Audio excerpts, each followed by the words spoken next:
A very good afternoon to you and welcome to this week's podcast. Okay, we are on podcast 20 this week. The theme that we're talking about this week is loot boxes. Okay, so I have Philip, Christian, and a very special guest with us. Jammieslots is with us this week. So good afternoon, boys. Good afternoon. Hello. Lovely to have you on board, everybody. So what I'm going to do is I'm going to just dive straight into this topic on loot boxes. Okay, so for those people that are unaware, what are loot boxes and how do they work? I think me and Jamie are probably the best candidates for this because, we're young, unlike good old Christian and you, Matt, who are old. I can't help being that old. I'm not that old. Come on. It's just the white hair that gives it away. Well, I've got white hair myself and I'm 28, so that's probably not a good sign. But I think, Jamie, you would agree that loot boxes came around kind of in our generation of gaming, right? In the early 2000s. I think it's CSGO, isn't it? Pretty much. You get knives. It depends on the game. Each game now has got its own little system where it's like CSGO skin gambling. You've got FIFA with its packs. That is kind of a form of a loot box. Right. You can pay to get this pack open and it'll give you maybe these set amount of players. But let's think about it. It's based on RNG. We make slots. Yeah. Slots are based on RNG. Random number generator. It's gambling. And FIFA's age rating is 3+. A 3-year-old can go into FIFA, get his mum to give him some FIFA points. His parents don't really know because they don't really go into much detail. And they can literally gamble by getting these packs, getting a player, and it's encouraging underage gambling. I mean, we've spoken in the past that I gambled as a kid, but my God, if I'd have gambled like these kids are doing now, it could have been way worse for someone like me or many other people because it was still controlled gambling, even though it was underage gambling when I was a kid, and that got eradicated from the gambling industry. We know for a fact that's gone. You get age verified, everything in this industry, but there's no protection in place whatsoever for kids on this at all. Yeah. No, just to add here as well, for the slot industry, for example, we have normally this warning signs, you spend this much money or you've spent this much time on the game, and we don't really know what the RNG for these boxes are. While for a casino game, it is very clearly written in the rules. Well, Interestingly enough, we do know a little bit behind the mechanics of it because there's EA leaked documents, and that's why we can name EA, because the leaked documents are all over the internet, all over news sites. And basically they geared everything about FIFA 21 to push a player to go and gamble for FIFA Ultimate Team. And the percentages are ridiculously low to get a good player. It's like to get a really, the cleanest player you want, the guy that you want in your team. It's like 0.05% or something to the chance of opening a pack. That's gambling. That's RNG. Yeah. That is literally what it is. And it's, in my opinion, it's. I'm not too sure about Jamie and Christian and even yourself, Matt. I personally think it's disgraceful because you're coaching kids into getting that gambling mentality. It's the equivalent of drugs. It's a gateway drug. But think about it. We've talked about this before, right? Obviously, I've got like 5.5 million children. I think half the time. Wow, busy man. I know, and I'm a busy guy. My back's killing me. But if you look at, my youngest, right? He's 10, lives on Fortnite. Every week there's a new skin. Every week there's a new weapon. There's a new something else in the item store to buy. And that's that, instead of you giving me pocket money this week, can I have X, right? Can I buy X pack? If I do a little bit more jobs around the house, can I save up a bit of money and do that? And I think for kids, it's strange, right? Because now I do this podcast with you guys for the last number of months. I sit down with the kids, they all listen, and sometimes they go, how is Fortnite or gaming like this EA stuff and FIFA 21, how is that gambling itself? Explain a little bit more to people as well of why that is almost a precursor for gambling when you become an adult. If you coach someone into doing something enough, they'll do it, even regardless, and it'll be subconsciously. So if you're a kid and you're used to opening these packs, you get in the rush of opening these packs. Man, I open FIFA packs and I know exactly what it is. And I've been doing that since before I was even able to gamble. And back in that time, when I was 17, I wasn't thinking, oh, this is gambling. I was like, I want this player. Give me the player. Why I'm not getting this player? I'm going to open another pack. Yeah. I'm gonna deposit some money. I'm going to get another pack. Yeah. And then you're coaching kids into that mentality of chasing that win, because that's what it is. They're chasing the win. So if they step into when they're 18, if they step into a gambling environment, they're going to chase that win and chase that bonus because they're used to doing it in FIFA, and it's a totally different landscape. In a sense, it's more harsher when you're gambling free. I mean, Jamie is a streamer. He'll be able to tell you how harsh it is when it comes to certain times in gambling. Yeah, that's what you're doing. You're coaching this kid to chase that win in the future. You're training them up to do that.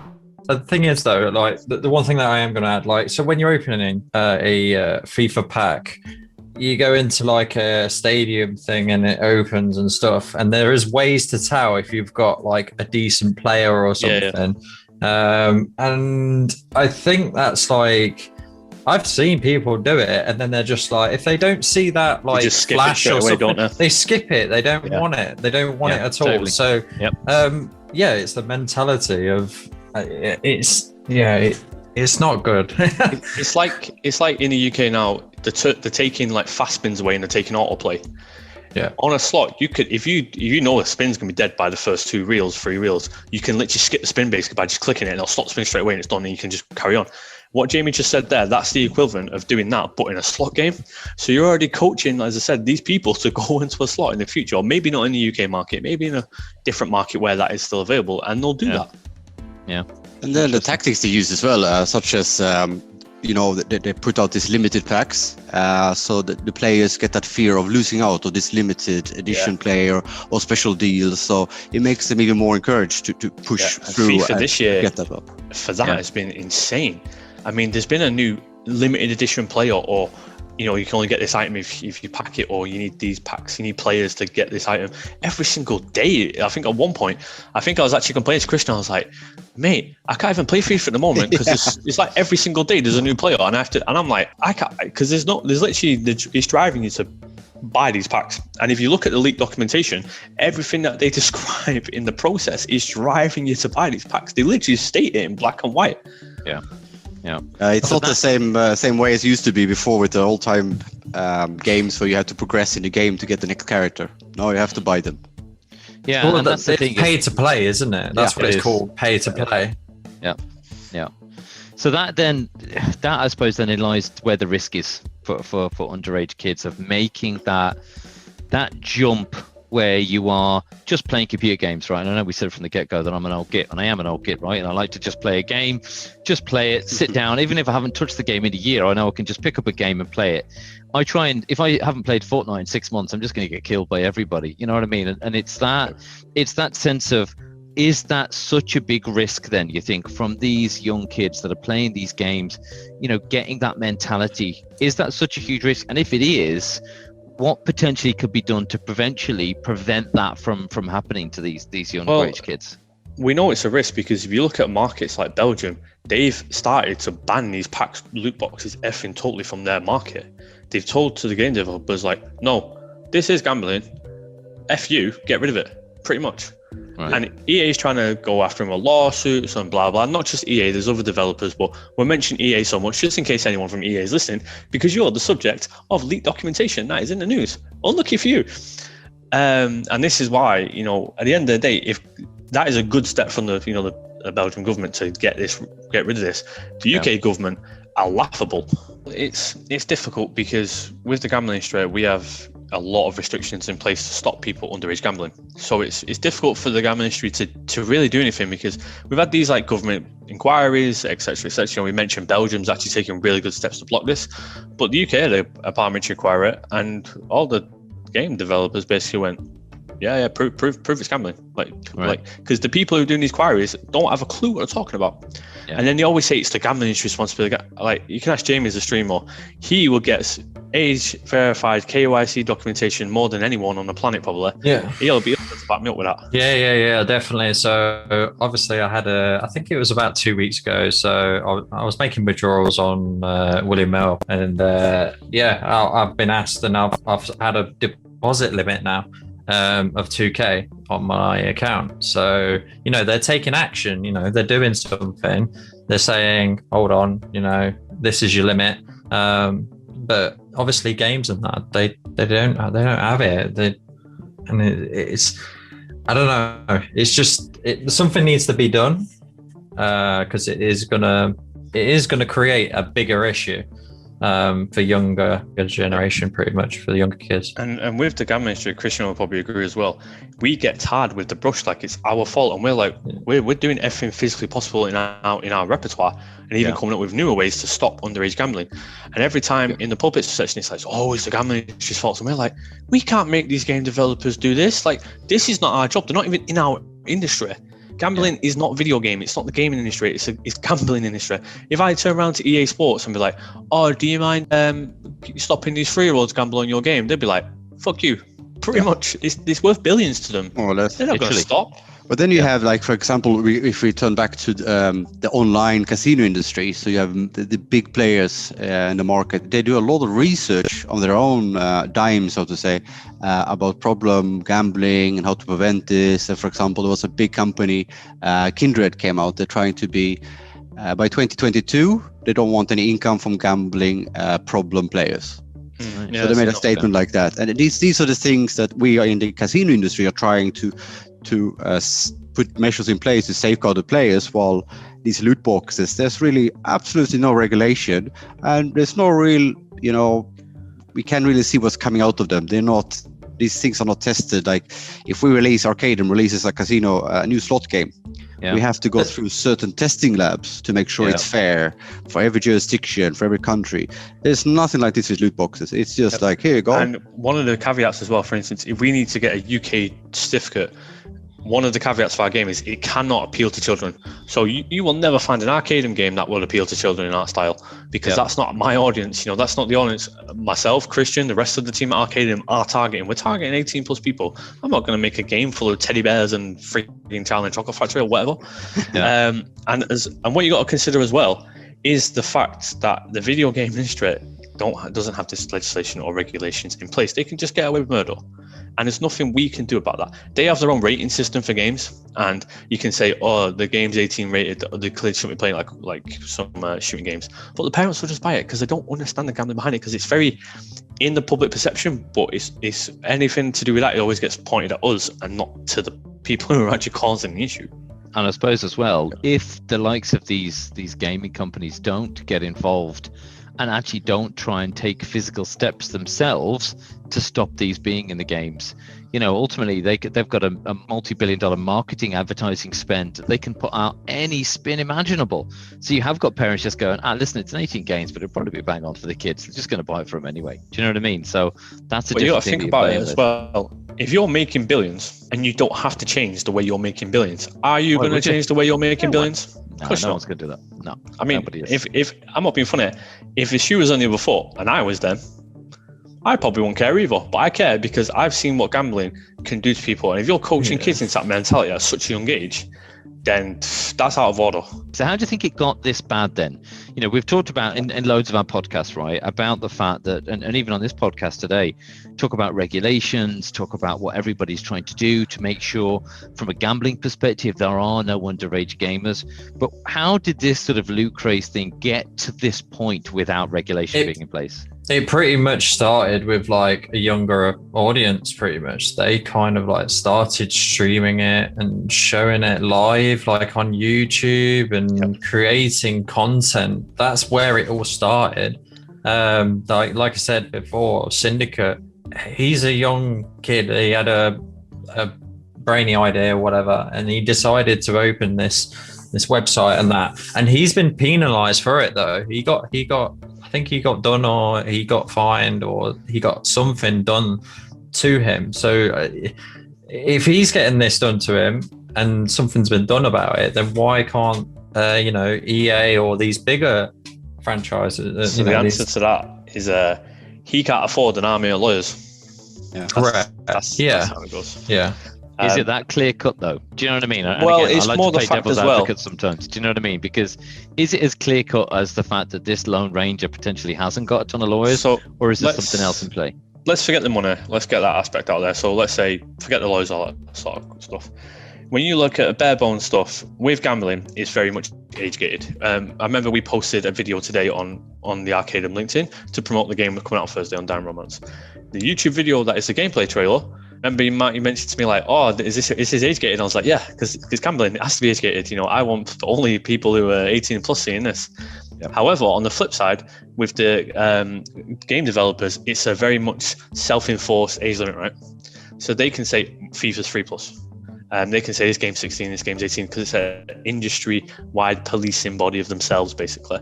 Yeah. And their content on YouTube doesn't have to be age gated, whereas gambling should be age gated, and it most of the time is. So it's that simple as well, because a kid can't really access gambling related videos. They probably could somewhere, they come on and find them, but nowadays streamers, whatever, have to age gate their content for gambling. Yeah. But on the flip side, for this other stuff, they don't have to age gate in the slightest. So if a kid wants to go and find these videos, and then they can kind of then say, oh, my favorite YouTuber's buying these packs. He's like this really great. Look, I think I'm going to replicate it. I'm going to be. It's like their idols, right? It's like role models. Yeah. It's just that's a problem. It's a bit like me, like looking at like the biggest streamers like Kim, and other people and stuff like that. Other streamers, you look at them and you idolize on them. So obviously, these kids are looking at these guys and they're thinking, oh, he can get this, he can get that, and he's got this, so why can't I try and have a go at it? But the problem is as well, it comes down to the parents as well. So it's hard to say, like, it is down to obviously the people that make the games and stuff like that as well, but it is down to the parents as well. And it is, and that's a really difficult thing as well, right? Because it's, again, as I said, right, I've got 5 million kids. When you look at these types of games as a parent, you automatically go, you know what I'll do is I'll jump on and I'll have a look online on YouTube, have a look at the gameplay. Maybe if I've someone's bought them the game, you'll go, listen, I'll play that first. You might play like 10 seconds of it and go, yeah, that's sound. After that, it's left up to them then to go ahead, and that's the difficult part for the parents. Well, I have a question for you now, Matt. So now you've been listening to these podcasts and you've been on this podcast now. Would you form the same opinion now you know the facts? I think what I would do now, which is what I do, it's like if it's got 18s games in it, because there's so much more knowledge now in my head, I'm like, dudes, you're not even thinking about playing it. We're not even going to let you anywhere near it. It's a totally different kettle of fish than what it used to be beforehand. Again, so it's about education. Government's taking the responsibility to educate people. And if parents educate on stuff like this, then they won't. I mean, look at the 90s, for instance, when I grew up. When I was like 6 years old, I'd literally sit there in 1998 watching Die Hard, like 11 o'clock in the night or in the morning or whatever, and it's the best Christmas film known to man. And that I should not have been watching it as a 6-year-old, right? No way in hell. But back in the 90s, that wasn't seen as like a bad thing. Violence and stuff like that, Schwarzenegger and Stallone films, all that, they were like amazing. Yep. But now public perception is, I'm not going to let a 6-year-old kid watch something like that, Yeah, totally. And it's the same mentality. It evolves, and education comes in, and that's what needs to happen for this. Because if parents are educated, they will be like, I'm not letting my kid, because we've seen a lot of problems. Like I remember there's a streamer called Pieface. He does he opens a lot of FIFA packs and stuff, but he's openly admitted to having a gambling problem. And they said the way he got into it was kind of opening these like packs and all this sort of stuff. So, there's examples out there, and this Pieface is quite big still. So if someone like that can openly admit, I had a gambling problem because I did this from a young age, then it shows there's a problem. Yeah. Okay. So consequences then really for the iGaming market because of these loot boxes. You know what I mean? What sort of consequences they're going to be? But for us, I mean, we get restricted so much. It's going to get to the point where we're so heavily restricted where we can protect players, where they are in the regulated markets and in the scope. But if we get to a point where we're getting ridiculously restricted even more than we currently are, then, these video games people, all the players are going to go to a market where these restrictions don't exist and they're at risk. So the players that we should be protecting, so the older players or, players who are new to showing signs of, problem gambling, we cannot protect them because they're no longer in our sight. And there's nothing we can do about that as an industry. And this is a result of all the stuff that's happening now. We have streamers getting absolutely crucified in the UK in terms of the restrictions. Again, why the gambling streamers get so restricted? Because they should do, because of the age gating, etc.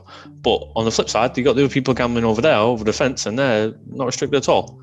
So it's kind of like you're going to push regulated gambling out to a certain point where all the players are not going to protect anymore at all.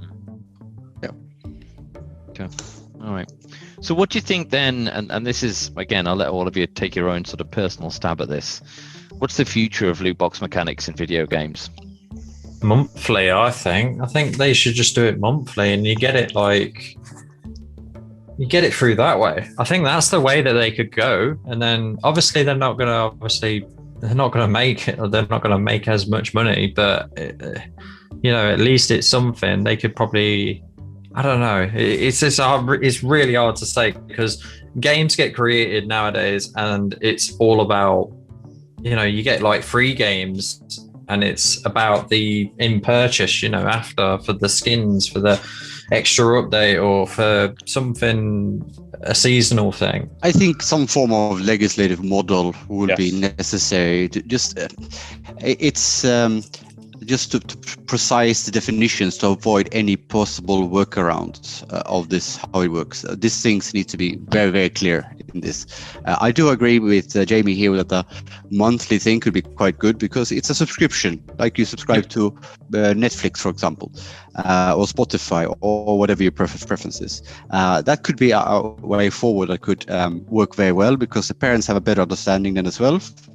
For underage children, they see the bills, and it can't go crazy over a small period as we've seen before when kids spend all the money. Just to follow up on Christian as well. So there's two avenues really. Continue as we are now because there's no really punishments for these game developers. They're making billions. Why do they care? Or as Christian suggested, and Jamie suggested, we go down like a regulator standpoint, where it's like, okay, every month, limits. So you can only buy X, Y, and Z. So people can set limits, like responsible gambling. You can set your deposit limits. However, we can take real money out of the equation full stop and say, look, all in-game currency that's earned, you can still carry on getting these loot boxes and that. You just have to earn it by playing the game. Yeah. So things of that nature to kind of get away from this, because you see cases where people are gambling because it is gambling, £20,000, €20,000, whatever a month on this sort of stuff. And at the end of the day, unlike gambling, if a player wins, we pay. In this, the thing stays in a video game, and there's a new game out next year, and you spent 20 grand on sweet FA a year later from now. Yeah, totally. Definitely. It's similar to all the freemium games. You download it, you build your little village, and then you want to build additional to the village, and then all of a sudden you have to pay for it. And then you're very committed, and you spend so many hours already building a new village or whatever you're building, and then you want to continue. I think it's just getting easier and easier as time goes by as well. So apps and stuff like that, it's just getting easier to make purchases as well. I don't know if there's a way. Obviously, the limit thing is the best thing. Put your own limit, then you're given the option to the parent or whoever's on the game or whatever. You're giving them an option then to take a stand. You're just getting that instant gratification away as well, because that's what it is, gambling. When you win, it's that instant gratification, it's that buzz, right?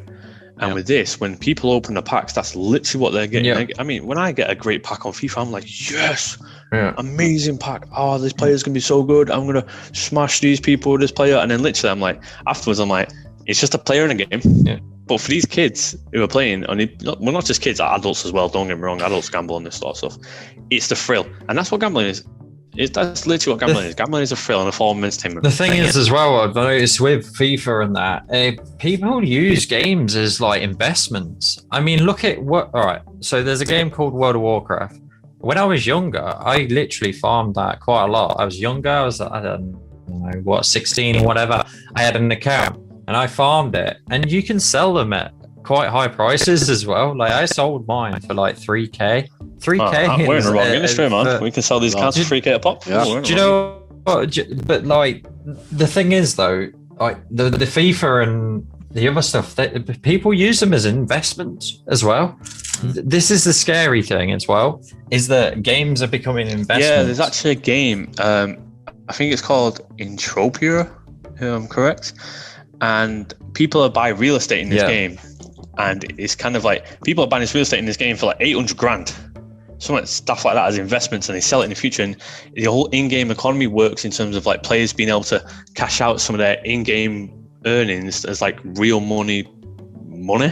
Yeah. And like you see like this sort of thing, and it's basically like some guy's buying 800k worth of real estate in a video game, and I'm like, man, I ain't got 800k to buy a house in real life, let alone and that is a gamble. The guy's taking a gamble that in a few years this is going to be worth X, Y, and Z. And and I've been on their site, and they literally encourage it as not gambling. But their entire video game is based on RNG. You know, a set of numbers like this will hit this target, and I'll kill this creature and I'll drop this loot. That's based on random number generator as well. And if they can cash that out for a real world value, no matter if it's a bit of skill in the game, it's still based on RNG. So again, it's still gambling. And on their website, you should see the wording of it. It's basically trying to divert you so much from it's gambling, it is unreal. And when someone's being that, it ain't gambling, it is gambling. So yeah, it's very much a blurred line, isn't we have it, to between see the what is gambling, what isn't gambling, what's considered this, what's considered that. But I think the overall and the overrider of all of this, of what all of you have been saying, is very clear. Without legislation, without things in place to potentially detract not only and educate parents, but detract these young kids from using these loot boxes, that could potentially lead to problems later on down the line. Yes, that's correct. Absolutely. Well, it will do, definitely. The only avenue next for them is that buzz, is to move into sort of gambling and get that same buzz of opening a pack or opening something and getting that, I've got this and look at this. It's, and, it's kind of like, as I mentioned before, it's like the gateway drug, right? It's like, you know, you start off small, this is like your little skin gambling and blah, blah, blah, whatever. And then it's like, okay, I'm 18 now, I can actually gamble for real. But then, because they're already coached into that mentality, no matter how much protection you put into a slot, they're already coached into getting that instant gratification. So no matter how we program a slot to stop it, they'll just ignore it. They'll ignore all the warnings, ignore the sponsor kind of thing, because they're used to skipping for everything. And there's nothing we can do as an industry to stop that. At the end of the day, it goes down as well to a little bit. You get that endorphin kick, right? Yeah. So you get a back, endorphin kick, and then you get a little bit addicted to that. And then you move on to the next thing, and the next thing, and then all of a sudden you're in a problem gambling situation, which we don't want people to be. I think definitely they should have something. So basically, in gambling, you have GamStop, you have, you know, all of these things, Gamble Aware. There should be something in place for games.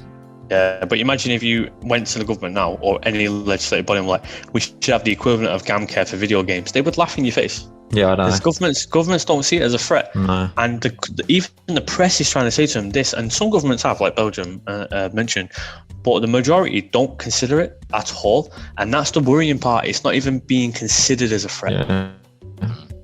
So we'll have to hopefully, you know, see. I mean, I reckon it's going to get to a point where it's going to be a crisis.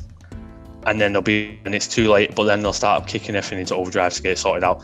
All it takes is literally something in the media or whatever, kid decided to doing something drastic. Yeah, but then we'll get the blame. I guarantee you the gambling industry gets the blame for it and not the video game industry. Which is obviously not right. It's obviously... We could go around in circles and say how much needs to do it all the time, but Matt will round us up now by the sounds. We need, I think we all agreed legislation is the only way forward really for this. Yes, and it'd be interesting, right? Because I think 12 months time, 2 years time, you know, we'll do another one of these and just see if physically anything has changed, because that's going to be the interesting point. So let's hope so. Fingers crossed. A pleasure as always, gents. Thanks very much indeed for taking the time. Lovely listening to your thoughts as well. Have a great day, and we'll speak to you soon. Take care, guys. Thank you. Bye bye for now. Bye, guys.